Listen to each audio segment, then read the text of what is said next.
Hello, everyone, and welcome to Late Night Book Chat. I'm one of your hosts, Patricia Meredith. This is my husband, Andrew D Meredith. And we are both authors. He writes fantasy, I write mystery. And tonight we are joined by a very special guest, Miss Amy Marie from Books with Amy Marie, a fellow booktuber and a fellow mystery lover.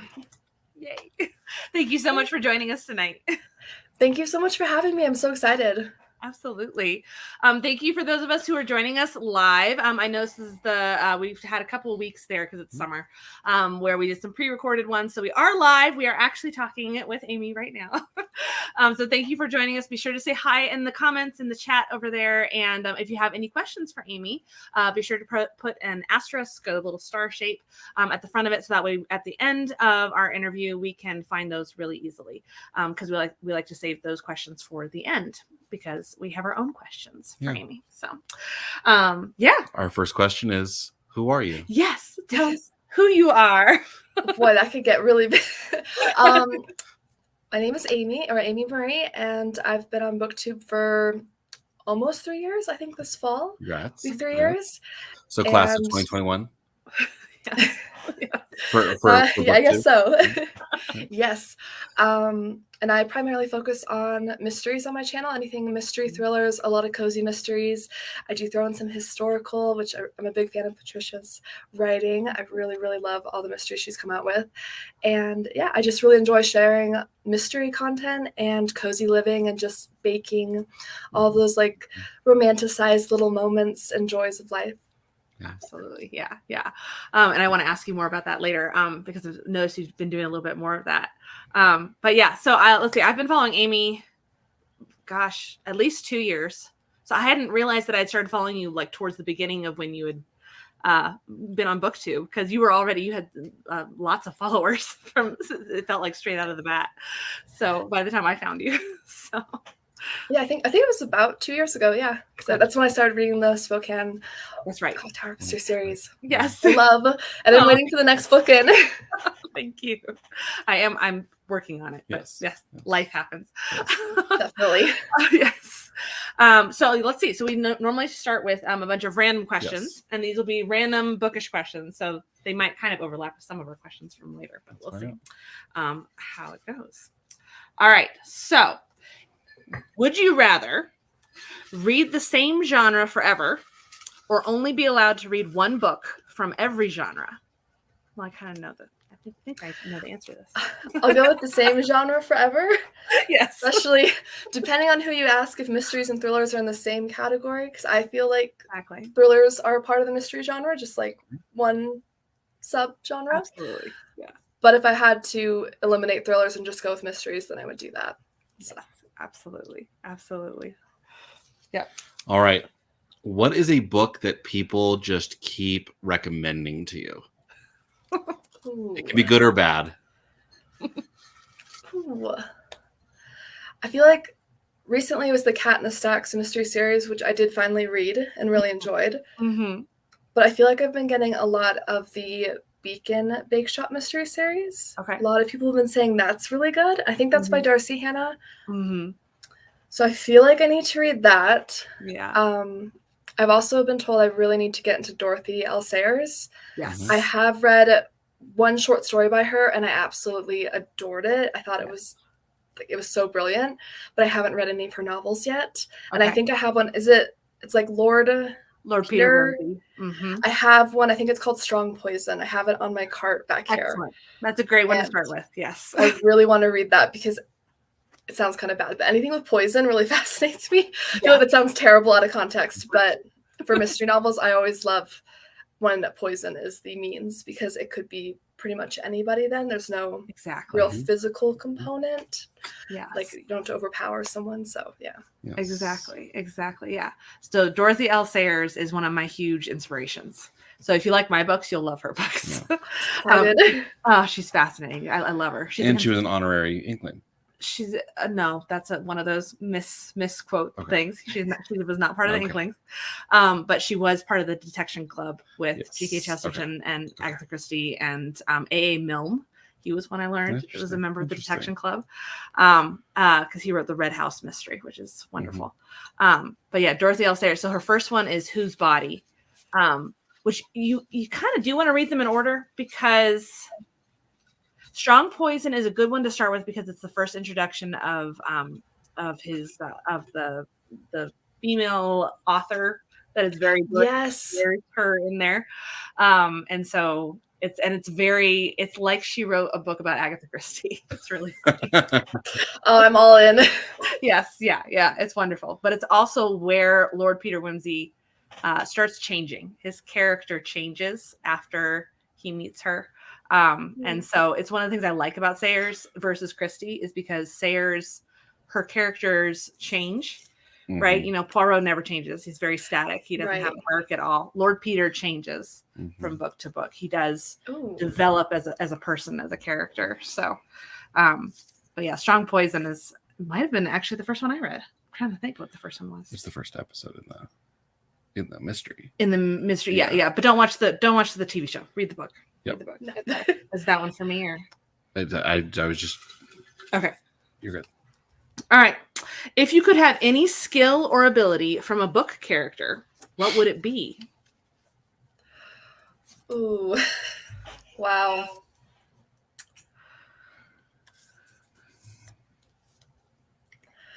What immediately popped in my head, because I was thinking of the Phantom of the Opera. Yeah. And I was thinking of Christine's voice, because I have absolutely no musical talent whatsoever. Like, I don't play an instrument. I don't sing. I really can't even recognize like a tune or like if something's on key. Like, I really, really don't have like a very strong auditory like learning style. So if I could just suddenly be blessed with like understanding music and being able to sing, that would be really cool. Yeah. Otherwise, I'm trying to think of a character who's like an illustrator, because I think it would be amazing to be able to draw beautiful scenes. And I'm thinking of, I think it's Krista Davis's Cozy Mystery series. Her character, what is her name? Oh, that is going to bother me. She has this one, and it's got this beautiful covers that are actually like coloring, like you can color them in. And the main character actually works in a bookstore, but she illustrates her own coloring books, and she also sketches out the crime scenes and like suspects. Yeah. And I would love to be able to sketch like that. So that would be one of those talents, maybe. Yeah. I was going to say, when you said illustrator, I was like, there aren't a lot of, like, I can't even think of a series where especially where a detective is an illustrator, right? Or Imager by Ellie Modesset Jr. Yeah. It's a fantasy that by book 2 he becomes a crime scene investigator, and he's a portraitist in a Renaissance era type fantasy. And discovers he's an imager, which means that what he thinks he can make reality. And that's why it turns out he's such a good portraitist, because he's actually been micro changing the world around him to make it a perfect portrait. But because he's a portraitist, he also has a better imagination than most other imagers, and so he's a better understanding of how the world works, like how to mix your chemicals for your paints, so he can solve like poisonings. And so it's a great trilogy. It's the first 3 books are a trilogy, and then it goes into like a wider world. But yeah, it was really good, and it's a quaint story. Letter L E Modesset, Modessit Jr. And Imager is the first one. It's part of the first book called the Imager Portfolio, and I forget what the book 2 and 3 are called. But it's a clean fiction, cute, quaint romance, light romance with him and who he ends up with. It's a great audiobook. It's a great audiobook if you like audiobooks. That sounds amazing. Yeah. That does sound amazing, and I'm not a huge fantasy reader, but now I'm like, whoa. Right. Yeah. But that's a great. It's hardly fantasy. It's more like you could almost call it like a Venice portraitist murder mystery with magic. With a little bit of magic. Yeah. Huh. Okay. Oh, I like the sound of that. I love it when they take history and just lightly fantasy. Yep. You know, when it's more like just history, but with fun stuff. Yeah. With magic. Yeah. All right. Speaking of adaptations, what's a book to movie or book to TV adaptation that you love? I mean, I did grow up when Harry Potter was coming out. So Yep. I read the first few books when the movies had already come out. And then I think from book 4 onward, I read them as they were coming out. So that was very exciting. And then I saw the movies, and that was just phenomenal because, I mean, the soundtracks, the visuals, I mean, everything about the movies is really incredible, except for I just wish there was like more to it because they left out so much, of course, because the books are so big and they only have so much space in the movie. But I would say that I can't really think of any TV to book adaptations that I've really ever gone through. I'm trying to. Yeah. Because they've made books based off of Murder, She Wrote and Monk and things like that. So that's what I think of when I think of TV to movie. Castle or movies or booked TV even. Oh, you mean book to TV? I'm sorry. I was thinking vice versa. I was thinking like. I don't know. You wrote book to movie and book to TV. Oh, you're right. It's okay. We interpret that however we want. Well, what house are you? I'm a Slytherin, and I feel like people immediately like, no, you're too nice, and I'm like, not all the Slytherins are bad. Read the books. What about you two? We're both Ravenclaws. We're both Ravenclaws. Yep. And our daughter is a Hufflepuff, and our son is a Ravenclaw. Well, he's a Ravenclaw Slytherin. He's a Raven snake. You know? My best friend is a Hufflepuff, and I just adore them and want to like keep them safe and cozy. Exactly. Like, you guys are the sweetest, purest, and I'm just gonna like bundle you up and bake cookies for you. Yes. Right. So then, how would you define Slytherin? So for me, I view the houses as like, we have like Hermione Granger, right? And so a lot of people argue that why isn't she in Ravenclaw? Because she's obviously very intelligent and loves learning and values information. But I think above all else, she values bravery and loyalty. And that's like what she puts like her energy into more than anything else. So I look at it as, what do you put your time and energy into? Okay. Yeah. And for me, I'm a pretty ambitious person, I would say, and I'm very loyal to friends and loved ones, maybe to a fault sometimes. So I feel like even though I love reading and knowledge and like seeking that, I'm more about what can I do with the knowledge. So to me, that's kind of more of like an ambition driven Yeah. method. How do you guys view it, I guess? Yeah, no, that makes sense to me. Yeah. Like for Ravenclaw? Well, my argument is that only Ravenclaws game the system to make sure they always get into Ravenclaw. There you go. Well, Gryffindors do too. Gryffindors do too, yeah. I said Gryffindors are more often doing that. That's true. Yeah. I don't know. Very we see the Matrix in a lot of ways, in very different ways from each other. Yes. But like we're both Ravenclaw, but like Myers-Briggs, like I'm INFJ and I'm an ENFP, so our middles are the same. Yeah. So we're still very different on the Enneagram. I'm a 1, you're like a 7 or something, 5. Yeah. So it's funny when you do all those different things, and you're like, okay, but we're the same here but different here. So Ravenclaw, I always think of Hermione. Yeah, I'm always like, oh, she's such a Ravenclaw. More importantly is that Luna Lovegood. Lovegood. I was gonna say Luna. I love Luna. I love Luna Lovegood. I was like, can we be best friends? I would love that. Absolutely, yeah. So it is interesting. Creative investigator, right? Yes. A creative investigator. Yes. I think that's what a Ravenclaw, and that would embrace both of us. Yeah. Love. Yeah. That's really awesome. Yeah, my husband and I were both Slytherins, but very different, like Myers-Briggs types. Yeah. I'm actually an INFJ as well. Awesome. He's a T type, so definitely a bit different there. I'm not sure I gotta go make him take the Enneagram now. I think I was a 3 with like a 4 wing or something. Okay. So it was like very goal oriented, but with an individualist take, I guess. Yeah. That's kind of what I got from that. I don't know. Yeah. The number of ENFPs and INFJs that are in the book community is astounding. Yes. Like one of the rarest personality types, and it's like in droves. Almost half of the authors are INFJ. Yeah. And we often talk about houses too, and it's usually Ravenclaw and Hufflepuff. I feel like. No, because like Tori's Slytherin. Slytherin. Okay, what's Kate interesting? Andrews is a Hufflepuff. Yeah, but I would say most booktubers are Slytherin.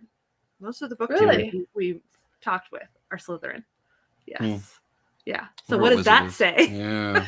That makes me feel less alone because I feel like sometimes people in my personal life are like, but you're nice. And I'm like, but they haven't read the books. So they don't. Yes. The context. Well, because you're book there. dragons. And that's a serpent. Yeah. Exactly. Oh, there you go. Yeah, that's there you what go. it is. That's what it is. Yes. Absolutely. Awesome. So I guess the second half of the question was book to TV. Yeah. Are there book to TV shows that you love? Or even just what's your favorite mystery TV show? I'm not actually a big TV person, but I did watch the adaptation to And Then There Were None. It was like a 3-part series. I think it was BBC or something like that. Yeah. I really loved that. I thought that was so well done. Like the atmosphere with that was so disturbing. I don't know why they changed how some of the people died, which I was like, I don't understand why. I know. But otherwise. Yeah. Every time they make a movie of it And Then There Were None, they change something. And it's like, why? It's perfect the way it is. Just literally turn the book into a movie. That's all I'm asking for. Was that the one with? That's the one with Adrian. Adrian. What's his last name? The dwarf. Yeah. Well, see, I think of him as Poldark. And Poldark, yeah. Okay. Right. Yeah. He's the, I can't say. Anyway, yes. But yeah, And Then There Were None. So are there any other Poirot or Miss Marple? Have you watched any of those? No, I haven't. I've only read Poirot short stories right now, so I haven't touched any of the movies because I don't want to spoil them. Okay. I have read a good handful of Miss Marple, but I haven't. I keep hearing conflicting opinions on which Miss Marple series to watch, so I'm kind of intimidated. Okay. I don't know which one. Do you have a preference? I've never liked any of the Miss Marple adaptations. Okay. I much prefer the books, and I feel like you would much prefer Miss Marple over Poirot, the books, because she's just much more cozy. She's more of that cozy mind, just the way they're written too. When you think of a cozy mystery, Miss Marple is a cozy mystery. Poirot sometimes is not. It's right. It's very cerebral. It's more in the vein of Sherlock and Grice and people like that. Whereas Miss Marple is basically the beginning of cozy. I mean, it's she made it popular because she's not the first amateur spinster detective, because that's Anna Catherine Green as well. Yes. Yes. But yeah, okay, all right. So then I won't ask you about your favorite Poirot because you haven't gotten there yet. So. No, I've liked the short stories, but I haven't. Yeah. I don't know whether I want to read all of them in order or just jump in with certain ones. Yeah. I can't decide. He's standalone. He's very standalone. You don't have to read them in order, but don't read Curtain. That's the last one. Right. Don't read that one until you're done. But really, you could read them in any order. Mysterious Affair at Styles, the first one, is a very good one. And because you've read A Deed of Dreadful Note, and did you end up reading The Leavenworth Case? No, I haven't. I have it, and I'm so excited to read it, but no. Yeah, once either after you read that or even now, you could read Mysterious Affair at Styles because you would see all the parallels between between that and The Leavenworth Case, which is just fascinating. I love rereading it. But really, any of the Poirots you can read in any order. But I think Miss Marple. So, which Miss Marples have you read? I'm reading them in order. The very first one I read was The Body in the Library, and then I went back because I think I missed, I think there was one or two before that. So I read those. Yeah. I think my favorite so far has been A Murder is Announced. Yes. That one was just... Love that one. The way that came together, the final clue and reveal, I was just never in a million years would I have put that together. Yes. I loved that one. And then I'm trying to remember, there was one with these mysterious letters that were going around town. It was a Miss Marple story, and they had these secrets, and people were freaking out. I'm trying to remember which. Yeah. Is that The Mirror Cracked? No. Or is that one? I can picture I'm much more visual. I picture the covers, lose the titles completely, and I'm like, what? Yeah. I love Pocket Full of Rye is one of my favorite Miss Marple. Yes. The Moving Finger, my mom says. Is that one? Yes, that's it. I love that one. And I have read A Pocket Full of Rye. I really enjoyed that. I love that one. I love all those, where she takes the nursery rhyme, right? And the murderer is following the nursery rhyme. I love those, obviously. I wonder why. Yeah, I know. I can't imagine where I've been inspired by those. But the Miss Marple ones, and again, you can't really read the last Miss Marple until you've read all of them. But other than that, you can read them in order. So there's a lot less Miss Marple in total, right? It's like, isn't it like 15 or something around something there? like that. And I think there's like 36 or something Poirots alone, right? Plus all the other ones that she's written. The Tommy and Tuppence series. Have you read any of those ones? I haven't. Is the Man in the Brown Suit? Is that part of I don't that series? think that one. I think that one. No, that's an inspector. Oh, what's his name? I want to say Rice. But yeah, it's one of those. She only has like 2 or 3 with him. Okay. But he does cross over with Miss Marple in the Caribbean Mystery. I think that's what it's called. And didn't Harley Quinn cross over? Harley Quinn doesn't cross over. No. Okay. No, Miss Marple doesn't cross over. So Miss Marple kind of crosses over with Tommy and Tuppence in when they made the TV show. They made it where it was actually a crossover, but Anna Catherine Green's characters do cross over, because that's how she launches each of her characters, right? Is through Sokol. Grice. Through Grice, sorry. Mine's Sokol. Yeah. Hers is Grice. Yeah. What do you mean? Like Anna? You said Anna Catherine Green's Miss Marple. Yes. Starts Miss alongside Grice, and then goes off on her own. And then she goes off on her own. Yes. Yeah. But Agatha Christie never does that. She just kind of introduces Ariadne. Have you read one with Ariadne Oliver yet? No. Okay. Yeah. She's the Agatha Christie equivalent. So she's a murder mystery author who is always eating an apple because Agatha Christie's known for that. So, yeah. And she solves mysteries with Poirot a couple times. And, yes. They added her more into the TV series with David Suchet. So, that is so amazing. She's writing herself into the stories. I still want to know what happened though during those like her disappearance. Like I've listened to like some of the documentaries. I've read like a book on it. I was like, I still don't know what happened, and I don't know if we'll ever get the answer, and that bothers me. Never will. We'll never know. Like it's one of the most wonderful unsolved mysteries. Sayers offered to help with that when she disappeared. She wrote a whole thing about trying to offering ways to help find her. And then of course Arthur Conan Doyle is known for holding a seance.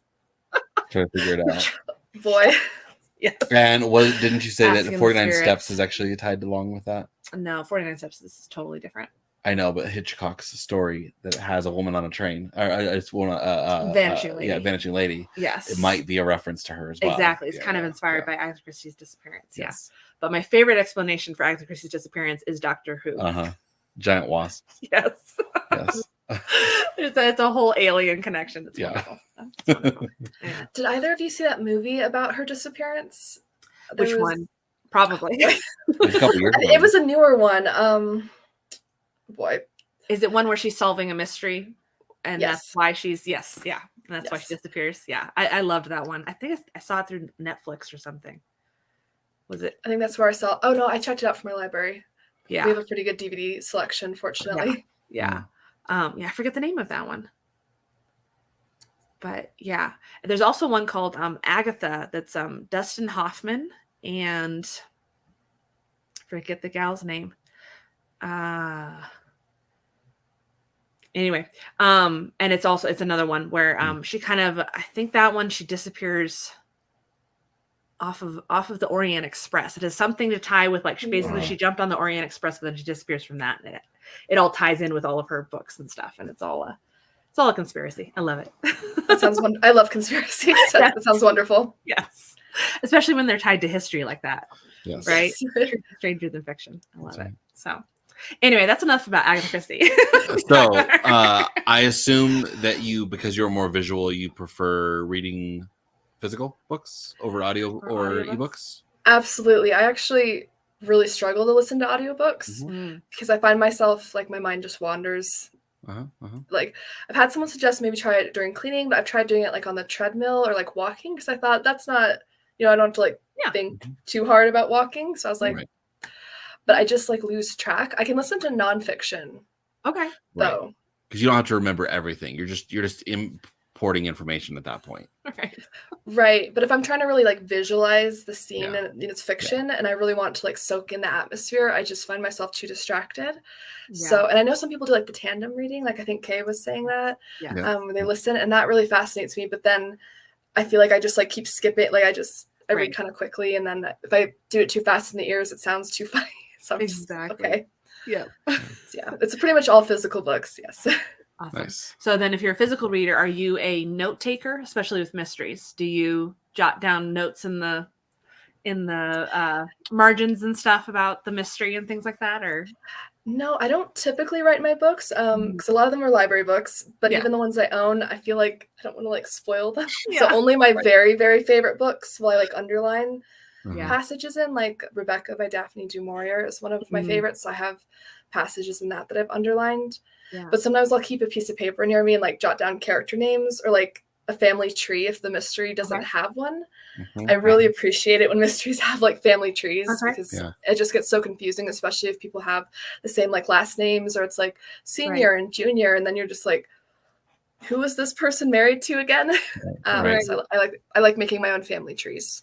Awesome. Okay. So are there anything, what else like that? Like, do you like having a map in the front? Do you like? Yes. Yeah. For anything extra like that, any illustrations, whether it's characters, maps, family trees, or just even just like a list of person, profession, like a party invitation like list, like if it's some kind of gathering and they're like, oh, here's the people, like the invitees, and they're all listed with their like family and how they're connected to like the main family or whoever is inviting everyone. Exactly. Yes. I find that so helpful whenever authors do that or publishers do that. I'm like, thank you. Yes. Like, I appreciate it so much as someone who's not great with names. I find that super helpful. Yeah, absolutely. Have you read The 7.5 Deaths of Evelyn Hardcastle? No, I haven't. I've heard it's really good though, and the green dress always catches my eye. Oh, that's a different one. So that one's what's enough? That's the other Evelyn. But it's another. It's not 7.5 Deaths, but it is. It's like the 7 lives of Evelyn something. Oh, okay. I'm thinking the wrong one. Yes, this one's a black cover, Stuart Turton. It's but it opens with a party invitation, which is what made me think of it. It's an invitation and who all's invited. But it's one of those I can't really tell you anything about it because it's kind of like And Then There Were None, where I can't tell you what it's about because it's not And Then There Were None. It's very different. But it's a very, very Christopher Nolan. But it's very if that helps. It's a very Christopher Nolan type plot. Yeah. I've enjoyed some of his movies. Yes, it's wonderful. It's really good, but you have to read it physically because you end up like flipping back. Seven Husbands of Evelyn Hugo. Seven Husbands of Evelyn. The other. That's what I'm. Yeah. Yes. Evelyn. Evelyn's a great name. Yes. I used it. Yes. Yeah. You have an Evelyn too. I know. I have Evelyn. That's right. Yeah. Let's see. Cast of characters. So what about what's your favorite trope? You said you love poison murders. Yes. Any other tropes that immediately grab you in a mystery? An isolation trope. Okay. Anything where the characters are trapped, like so anything with trains or cabins snowed in, anything like that. I'm immediately like, absolutely, because one of the tropes I dislike the most is when at the end you discover the person who did it is someone like you never met. Yes. Or it's like the twin of somebody that you had no idea how to twin. Something like that where it's like, I would rather the conclusion make sense and be guessable than it just to be this random person who has no significance to me. I'm just like, okay, I don't know how I feel about that. So I like the isolation tropes or any type of closed mystery because then I know it's one of these people or more than one even. Yes. I like that. Yeah. Okay, so maybe I read it because of you. Have you read Everyone in My Family Has Killed Somebody? Yes, I have. Yes. Okay. What did you think of that? And then I think you also read the train one, the second one. Right? I have that one actually in my cart right now, so I haven't read it. I was going to say, I know I saw it in one of your videos recently that you're talking about Everyone on the Train as a Suspect. Yes. Loved those books. Yeah. They were so good. So yeah, highly recommend. The second one was just as good as the first one. Australian comedians. I'm really excited. Yeah. I listened to it as an audiobook, but I wish I had the book, especially with the first one, because he keeps referencing back to the 10 rules, right? Of Knox, the 10 commandments. But when you were talking about, those rules, like it can't be a twin. It has to be somebody who's introduced earlier in the book. Yes. I loved how meta that book was. It was so well written and do you write? I write as a freelancer, but not fiction. Fiction. Okay. Yeah. If anybody ever wanted to write a mystery book, they should read that book because he does such a good job of explaining it.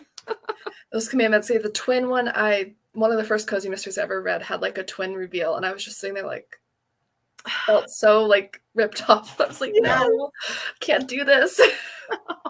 Have you watched Sherlock with Benedict Cumberbatch? I have watched a little bit of that, but I'm more familiar with the Robert Downey Jr. movies. Yeah. Yes. I really love the comedy in those and like the Yes. general like aesthetic and like look they did for those movies. I think it's really beautiful. The Benedict Cumberbatch one makes a twin joke. It's never twins, and it's until it is. Until it is. Yes. But is it? But is it? Exactly. I know, yes. It's always the yeah. Yeah. Because I do like twins when it's set up correctly. Mm-hmm. Yes. Yeah, but it has to be. Yeah, you can't just throw it in there. It can't just be a random cousin who we had no idea existed that looks a lot like this character, and that's why we were confused. Because it's not satisfying. Exactly. Just, like, how was I supposed to put that together? Although I do enjoy some mysteries, like Sherlock Holmes. I feel like I go into those knowing I'm not going to solve them. I just kind of enjoy the ride. But most mysteries I read, I want to be able to solve it. Absolutely. So absolutely. Yeah. So yeah, what other pet peeves do you have? With a lot of cozy mysteries, there's usually a love relationship with like the sheriff and the main character, and I'm just sitting there like, so then we have to like sit there with them arguing over her, like him or her butting in, and like they're just fighting, and I'm just like, yeah, maybe this isn't meant to be. I don't know. Seems like you might have conflicting interests here. Yes, I don't love that. I'm not the biggest supernatural mystery fan. Okay. At least when the supernatural part solves the mystery. Right. Like if it's just like a touch of like fun supernatural, like I read a mystery once recently with like ghosts at a haunted hotel. Okay. But the ghost didn't help solve the mystery. It was just like a fun atmospheric like element, and it tied into like a subplot, but it had nothing to do with the actual mystery. Like the sleuth did the sleuthing and solved it. Right. I don't like it when I read a supernatural one and it's like their witchy powers, like it was like what solved it. I'm like, but I couldn't solve that, like, and nobody else in the book could solve it. So it's not like a fair mystery to me. Exactly. Yeah. Because even in fantasy, when fantasy does mysteries, you have to. It has to be somehow that the magic should not be the it. solution. Right. Yes. Right. The magic. Right. The magic is there should for not ambiance. be a hand wave. There shouldn't be hand waving them to fix it. Right. Exactly. Yeah. No. That's absolutely. That's what I love. The riddle is the main part, right? I think for most mystery readers, it's hopefully it's the riddle, not the murder. Speaking like Ravenclaws and Slytherins. Yes, exactly. Yes, we love the ambitious nature of trying to solve it, right? And all of that. Yeah. I don't know if I'll ever solve an Agatha Christie. That's been hard. One. She kind of breaks the rules because, like Poirot, especially. Usually the hints are not there. It's because you don't know what he sees. You know what Hastings sees, right. and or whoever his counterpart is, who's doesn't catch everything, and then they'll just turn to Poirot and he's like, "Well, you should have noticed that thing." It's like, "Well, but you didn't mention it to me, so how could I have noticed it?" I mean, a lot of that is like the shoulders of giants, right? Is that without Sherlock and without Poirot doing that, there wouldn't be other authors to come along and say, "Now, wait a minute." True. We could actually write a mystery where you can solve it too. Exactly. So from that we get modern. Would you say most modern mysteries you can solve it, right? You can maybe. Yeah. I think so, which I like. Yeah. So with Poirot and like Sherlock, I'm like, okay, this is just to go along with the ride, be entertained by their brilliance. Yes. But with like Miss Marple, I still feel like I can sit there and be like, okay, let's sort through what we're going through. I still haven't. I think I've solved a short story or two, but I haven't solved any of the novels yet. Okay. So, yes. Yeah. I'm hoping to one day, maybe I'll get there. Right. Have you did you see the Glass Onion and Knives Out? Those two? Yes. I loved those. I thought those were so fun and like kooky and just like a good time. Did you like them? Yes. I thought they were very clearly inspired by Agatha Christie. With both of them, I could practically I could see the formula behind it, but which mystery they were based on, and which mystery they were based on, and I could see where they were going with both of them. But it was one of those. It's okay though, just because I can see the Matrix doesn't mean everybody else can. So, so I have to step back and just enjoy the ride. And when I do that, I think they're very well done. I think they did a great job. They were they're new mysteries, while not being, because they're not. Yeah. Like I said, they're very much based off of Agatha Christie's without mentioning her at all. Yes. But that's been going on for But it's about the hundreds character. of years. It's about the character I like his Benoit. character. And it's just, I feel like it's reinvigorating the mystery genre and an interest in it with people but you mostly read, no, hold on. At one point you said cozy versus historical versus thriller. So how do you define the difference between those three? Oh boy. So historical, anything takes place at least 30, 40 years in the past, probably. Yeah. I think a lot of the historical ones I read overlap with cozy because they fall within the amateur sleuth, small town, or at least like a smaller setting, like an estate or something like that. Nothing that's like super violent or graphic. So I feel like a lot of historical ones fall into that category, like overlap.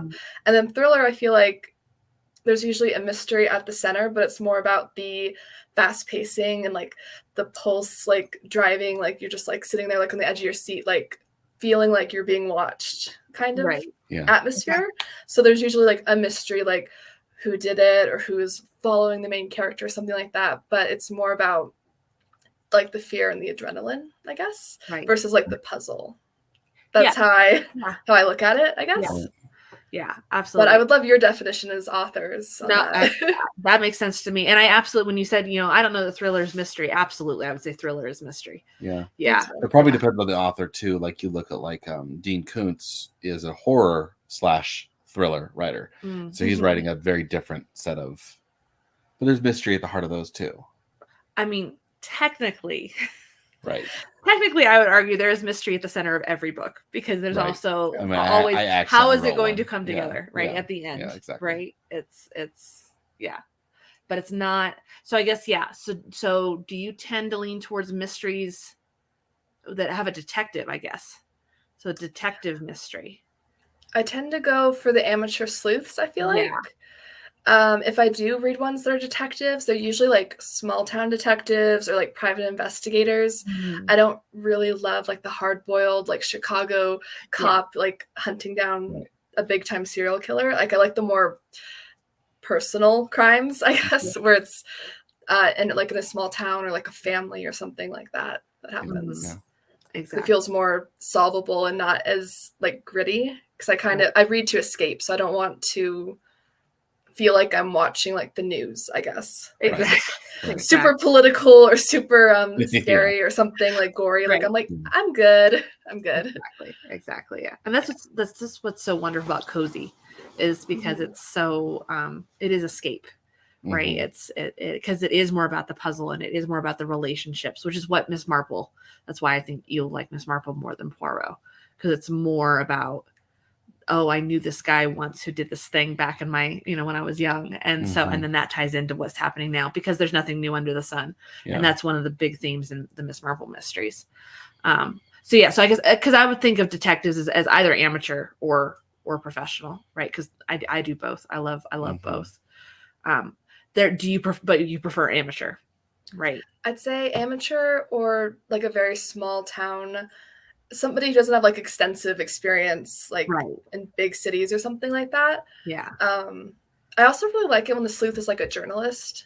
I feel like that kind of creates like an interesting, like a reporter or journalist because they have more connections, but they're still not a detective like by trade necessarily. So I find that to be an interesting like character profession. Yeah. So do you lean much more character driven than anything else? I think so. I really, really love anything with character driven. I think the thrillers, I care less about the characters and more just about like entertainment value. It's almost like reality TV, like just very fast, like pace. I don't want to think. I just want to like flip through it. And then the mysteries, I really want to sit there and like puzzle it out and like absorb the characters and the setting and the cozy vibes if it's cozy. Or the historical, like I love it when I'm reading historical fiction and there's like all this beautiful research and I'm learning like all these interesting things that makes my heart so happy. Yeah. Well, I wonder if there's a correlation to introvert extrovert versus how focused versus broad a story people prefer. Because like I will watch a police procedural because I like the chaos of lots of threads happening at once. Because you're an extrovert. Because I'm an extrovert. Right. And so sitting at a table with 20 people is like heaven for me. Okay. Whereas you would prefer to... I'd much prefer, yes. One-on-one. One-on-one as an introvert. That's a very interesting correlation. That's a good theory. Yeah. Ooh. I'll have to ask some of the people in my life now and be like, hey. Yes, exactly. Yeah. Answer in the comments, guys. Are you an extrovert who likes the crazy, broad Motley broader Crue, police procedural chaos versus that's about the story of the precinct, or do you prefer the focused introverted, or do introverts prefer a focused single point of view? Thriller would feed into that, right? Because it's one-on-one in a lot of senses of the chaser and the chasee. If it's a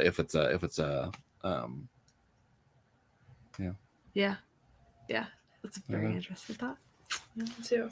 That's a really interesting point, because I think I like looking into each character and being able to know what drives them, and I feel like if it gets too broad, I can't have that experience with most of the characters. Exactly. So I think that's where I start to lose touch with them. Yeah. Well, and so often cozy is first person. It's usually one-on-one with somebody, and you're in their mind. So who's your favorite, or what are some of your favorite occupations for amateur sleuth? Besides reporting? I love writers. I mean, that's anyone who works in like a bookstore writing anything like that. I think that's pretty common with people who like to read. But I'd say any type of job in like the service industry. Like I've read ones, it's kind of unique as like a hairdresser, but you think about it, how many people really tell their life story when they're sitting in the chair? Like it's an experience, you know, you're really getting up close and personal with strangers. So it gives them a very unique approach to someone. Right. I also love the food ones because I love to cook and eat. So that's always fun. And I feel like there's so many interesting events and ways that they can kind of ply people with food, because most people can have their arm twisted to bend the rules a little bit with some homemade donuts or something. That's true. I'd say that. I've really been reading a lot of like senior sleuths, like retirees. I find that super interesting because of all their life experience. Exactly. That's super fascinating. And also the way that a lot of them use the fact that they're maybe kind of overlooked in society, so they can kind of get away with sneaking around. People maybe don't notice them as much, or they can get away with more because people are kind of like, okay, we have to respect the elders or something, and they kind of like let it slide more. Yeah. So maybe it's not really a profession, but that's type, absolutely. Yeah. I know you've recommended a lot of really good the food oriented ones, like arsenic and adobo. Those were so because is that the one that's she's Filipino? Or is that the one? Okay, yes, yeah. So I love that one because a lot of things that she was cooking. I have a friend who her dad is Filipino, and so it was like, oh yeah, these are things we had at their house. I remember we went over there, lumpia and things like that, and it was just like, oh yeah, I remember that. So I feel like food is such a cultural. It's such a huge part of the definition of different cultures, right? And so it's so fun to find those in different mysteries and how they. I don't know. It just opens up a whole different world. So yeah. So what's your favorite different kind of food maybe that you've uncovered? I think the first one I ever read was a pizza one. Okay. So I have to say I'm partial to that, and I do love pizza. Yeah. I love the Cheese Shop Mystery Series by Karina Moss. Yeah. I could eat cheese like all day. Like that's it. Just cheese, like charcuterie boards. That's like all I could eat. Yeah. And she has there was one recipe, it was like an apple and Gouda grilled cheese sandwich, which I have bookmarked, and I'm determined to make this fall because that sounds that sounds amazing. Divine. What's your favorite cheese? Like you see it, you have to buy it. Honestly, a really good Parmesan, just because it complements so many things. But for snacking, a really extra sharp cheddar or a smoky Gouda, I do love. Yeah. Feta or goat cheese. Okay. Yeah. Okay. I don't know. Really. Is there any cheese you don't like? Do you go funky? I don't like blue? love blue cheese unless it's like I won't eat it on its own. I'll eat it on crackers or like a salad or something. But it needs to be with something. It's a little too strong on its own for me, I think. Right. Yeah. I like, is it manchego? I think I really have enjoyed that. That's been really good. Yeah. I love all sorts of cheese. We do love cheese. Yes. We've been into cheese for a long time. We used to live in Seattle for a couple years, and we would go down to Beecher's. Pike's Market, and Beecher's. They make it right there, so they've got the curd. They're doing the fried curd or fresh curds. Yeah, and then they're doing the pressing right there. Yeah. Yeah, and it's a basic cheddar, but now they've started making some other things. It's not it's not just a basic. And it's not cheddar. a basic. That's why I go to cheddar. It's a great cheddar. It also makes a very good mac and cheese. It does. Oh, because it's a gourmet cheddar, so it's got a really good melt. Yeah, I'm all about the mac and cheese. My favorite is 70% extra sharp cheddar, 30% smoky Gouda, and then do like a stovetop one with like a roux and stuff. And it's so good. Yeah. Like mustard powder and like some hot sauce in there just to give it a little, not like kick, but just a little more nuance. So it's not just like one note. You like a good burn on top of it? A little. Sometimes I'll do like breadcrumbs if I do it baked, and I really love that. Yeah. Well, with the mustard, that makes me think of doing like a fondue. Like you could do like a fondue mac and cheese, right? Because that has mustard seed and then a little bit. Like, why wouldn't you just put fondue on? Yeah. Well, I mean, you have to. You couldn't just use the fondue cheese of Swiss and Emmentaler because you Gruyere and Emmentaler. You need something stretchy too. So if you added a cheddar or not necessarily mozzarella, but something that would have a good stretch to it too, you don't to add to it. I guess it might be too liquid. liquid. It cools down. But still, it sounds fantastic. Yeah. I'll take medicine for it. I'm so full because I ate before this, but I'm now so hungry thinking about cheese. Like, wow, I'm gonna have to get some cheese after this. Yeah.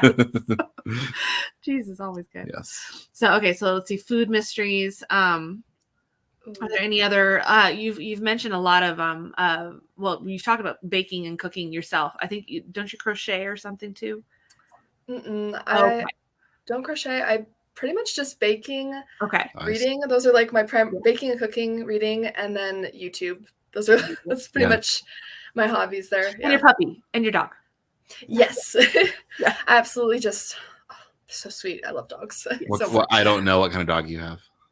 It's actually my family's dog. So we live nearby, fortunately, but their name is Nickel and she's a Boston Terrier, which is what I grew up with. So they're like 20, 25 pounds, kind of look like the pugs and French bulldogs. And they're more active and they're just the nuttiest little dogs ever. Yeah. They have so much personality. And I just today in Etsy, I got like a little book sleeve and it's got, it's got like, I think it's a Frenchie, but it's similar looking. Yeah. I thought that was just too much fun. We are dog people. Absolutely. So. We have a Chow Golden Retriever mix. Who's she's asleep over there right now. So we love it. Love dogs. So are there any dog centered mysteries? No, boy, those are hard to find. Chet and Bernie. Chet and Bernie. Oh, have you read the Chet and Bernie series? No. They're wonderful. Dog on It is the first one. So Chet is the narrator, and he also happens to be a dog. And his best friend is his owner, who is Bernie Little, and they own the little detective agency. It is slightly noir, but it's not. But it's dog noir. It's a dog, and the thing is, he's just a normal dog. Yes. Oh. And so chances are he's very intelligent. Yes, but he's still just a dog. He's not. He can't talk. No. Okay. That was my next question. Right. And a third of the way into the book, Chet will solve it, but he's a dog, so he forgets about it. Or he'll get kidnapped, or he'll get So it's more than you're watching the dog and wondering where's Bernie because he's not always with him, and so you're waiting for Bernie to come save him. Right. But maybe How Chet's is Bernie going to solve it? And so you don't know. So it's a lot more. All the cards. Yes. As the reader half the time, and so but it's enjoyable because he's. Oh my gosh, he's the greatest narrator. He's so funny. And there's 15 books in the series. Yeah. I mean, he's coming out with them. Yeah. And there is 15 books, even though he starts as an older dog. There's 15 books. Yeah. You don't have to worry about third book is going to be a new dog. No. 15 books. Okay. Yeah. He's the narrator, so you know he's going to be okay. Yeah. Great audiobook too, because it's a dog. Right. Yes. Yeah. That's good to know he's around for a long time, because that's my a deal breaker in movies. I'm like, if something happens to the dog or the cat or the pet, I'm just like, I can't watch this. Right. I know. Like, and it's always with dog movies too. Cat movies, rarely. They always have 9 lives, so they always come back. Well, like that's like the advantage to Dean Koontz. If you're looking for a more thriller, is that Dean Koontz's rule is, unlike Stephen King, where no dog, baby, child is safe. Dean Koontz has promised, I'll never kill a dog and I'll never kill a kid. Nobody else is safe. But if there's a dog, you know the dog will make it to the end. And a kid. And if there's a kid, then the kid will make it to the end. But nobody else is safe. And so his horror and his thrillers are often high body count. But they're often supernatural though too. His horrors are. But he writes like 1/3 of his books are straight thrillers. Like gotcha. Like guy in a bar, and someone slips him a note saying, "Here's the money to kill the person on the other to kill my wife," and he's like, "I'm not a killer." And then the killer comes next to him, and he now has to figure out how to save her because he knows who the assassin is and has to keep the assassin. So that's those sorts of books on his thriller. That sounds fun. And then also in the comments, that was another one I was going to mention, was the Andy Carpenter series by David Rosenfeld. He's a lawyer, but he has a dog. Eventually there's more dogs, but there's always a dog involved. And so they're they're like John Grisham meets mystery, meets more, so it's a lawyer thriller, but but not but they're not cozy. That's the only thing with them, is they're not quite as I like every safe. Cozy thriller. I just want to know what I'm getting into so I can be in the right mood. Because sometimes you want like a palate cleanser, I want something a little less intense. Sometimes I am stressed out and I want that like suck me into it, like with a thriller immediately. Exactly. But I think for dogs, I love the Needle Shot Mystery Series by Vivian Chien, and her main character has a pug.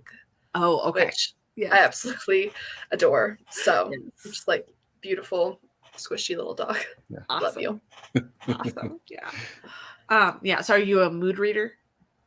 Absolutely. Yeah. That's why I don't do monthly TBRs. Yeah. But I'll do like seasonal ones. That way I can have a pick. These are my goals to read this season, but I can really be flexible with it. Right. Exactly. Yeah. I think that's so important, especially with booktubing. There's so many booktubers that we talk to, and they get burnt out, right? Because they feel like they have to read all these certain books, and it's like there is something for mood reading. I think it's very important because often I'll DNF a book because I'm just not in the mood, and I'll come back to it later, and it's fine. I love it, but it definitely depends on what headspace I'm at. So did we have questions in the we did comment? A couple of them. Awesome. All right. So then, before we wrap up, we have a couple questions. Okay. So hold on. The second one, I'm gonna look that one up. So Andrew's going to look for that one. All right. So Tori, Tori Talks is another booktuber. Hi, Tori. She is wondering, what mysteries would you recommend for a non-mystery reader who's interested in taste testing? Ooh, there's so many flavors of mystery. Yeah. I mean, And Then There Were None by Agatha Christie is just, it's top tier, most amazing mystery. If you're okay with a little bit of more intensity, because I don't know if that one quite gives me cozy vibes. Right, yeah. I'd almost say that one's more of a thriller. Yeah. It sweeps through so quickly. Yeah. But it's really, really fun. I would say And Then There Were None. In terms of cozy mysteries, I like for historical ones, I mean your books, of course. Oh, thank you. But I love Rhys Bowen. I really like her Royal Spinous mystery series and her Molly Murphy mystery series. The Royal Spinous one is English. I think it takes place in the 1930s. And like the main character is like 34th in line for the English throne. So she's royal, but she has to do all these like odd jobs because she doesn't have any money. She refuses to marry this like horrible person that she was like supposed to be set up with. And she gets into all these like hijinks and stuff, which I love. So I'd say that. Everyone in my family has killed someone. I know that one has really taken off. I've loved Vera Wong's Unsolicited Advice for Murderers. If you're looking for like a very humorous found family kind of mystery, I think that one had a great mystery with all those cozy elements. That one was just so beautiful. Another one I've really loved this year is Nosy Neighbors by Freya Sampson. Okay. It involves like two main characters. We have a more like elderly character who's very standoffish, who's lived in this like apartment building that's historic for like decades of her life. And then we have a new resident who's like 25. She's got pink hair and she's also very standoffish, but they bond together when the building is going to be torn down. Okay. And it's very heartwarming. And then, like, there's a mystery, of course, with one of the other residents and stuff. And there's a cute dog as well. But it's just like the bond between the two of them and their emotional backstories. I cried. It was just so beautiful. But it's such a good mystery at the same time. Yeah. Awesome. All right. Nice. Yeah. Those are all great recommendations. I second those. And then did you find the answer to? Yeah. Okay. So the answer to finding Ellie Modesett Jr. is you have to put a period after the L and the E and a comma before Junior. And then he showed. Yeah. Also, Goodreads is so hard. It is. Do you have you have to actually know what you're looking for to look for it. Which it's not the greatest search engine. No. I mean, half the time when I need to actually find something on Goodreads, I'll just go Google it and say what I want, and then Goodreads, and then that will find it because Google can find it. Right. Yeah. Exactly. Yeah.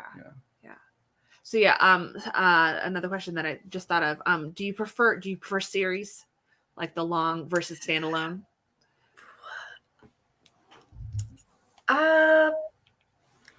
It's hard to say. I feel like when I read a really good standalone, I often want it to be a series because I want to revisit. Like, I don't know if Farrah Wong is going to become a series. Right. Yeah. I don't think it's going to be, but I would love to have more of her. But then I'm like, what if it doesn't have the same charm because maybe it wasn't set up to be a series? So I would say I'm mixed. I end up reading a lot of series because I feel like the cozy mysteries genre is dominated by series typically. Absolutely. Yeah. But I do enjoy a standalone. I'm just really sad sometimes when it's over, and then I'm just anxiously waiting for whatever else the author is going to publish, because then that'll at least fill my cup again. Right. So I'm kind of split. That's not a very firm answer. That's okay. That's a good answer. Yeah. Did you have any other questions? No, we covered everything. We're doing good. Yeah. I was trying to think what else I had. Yeah, I even mentioned the dog. Yes. I had him on my list. I was like, I think we've covered everything. So, Amy, where can we find you, and what are you up to next? You can find me at Books with Amy Marie, or if you just search like Cozy Mystery and Amy, that'll also bring me up in the YouTube search. And Books with Amy Marie is also my Instagram handle. Otherwise, I'm just planning so much fall content right now. I can't like, as soon as August 1st hits, my channel is like going full autumn. And I know it's not autumn for like another month and a half, but I'm over the heat, ready for Halloween, ready for spooky season mysteries. So expect lots of fun fall content, fall baking, cinnamon rolls, decorating the bookshelf. I'm very excited. Excellent. That sounds wonderful. So there is the link below at Books with Amy Marie. Definitely give her a follow. She's wonderful, and I found so many good reads through your channel. So you and I definitely we read very similarly, which is always nice. So, I think that's it. Right? I think so. Thank you so much for joining us tonight, Amy. Thank you. Thank you so much for having me and for all the more recommendations. I'm so excited. I need to get into more classics. If we're not wrecking other people's TBRs, we're not doing our jobs right. Exactly. I have people who comment, they're like, "You're destroying my TBR. I have so many books." I'm like, you're welcome. Sorry. You're welcome. Absolutely. Like, it's more joy. That's right. Absolutely. Yeah. The only way to bottle joy is to have a bookshelf full of books. Yes, that's true. There we go. It's beautiful. Yes. Should put that on a t-shirt. Yeah, absolutely. There we go. Awesome. All right. Well, thank you everybody for joining us live, and for all the recommendations that are coming through in the comments too. I'll be sure I'm going to write those down. Lots of good things in there. So, and I think that's it for tonight. Oh yes, next week. What do we have next week? Next week we'll be announcing. Yes. Andrew's Kickstarter. So Andrew's doing a Kickstarter for his epic fantasy series. It'll be book 4, new covers. If you, I know you can't, which is why I get to say this, but if you see up there, make it really big on your screen, you might be able to see the new covers right here. Yes. Yeah. Coming out. So we'll be talking all about that next week. We'll have a link for that later. We don't have a link for that yet. It's so coming. Yes, but we'll be talking about that, taking a deep dive into those next week. So so we'll see you all again next week at 9:00 our time. Mountain time. Same bat time, same bat channel. Same book time. Same book. Same book channel. There we go. There we go. Finally have a tagline. I was trying to think of one. All right. Thank you again, Amy. And thank you, everybody. Thank you. And have a wonderful evening. Bye.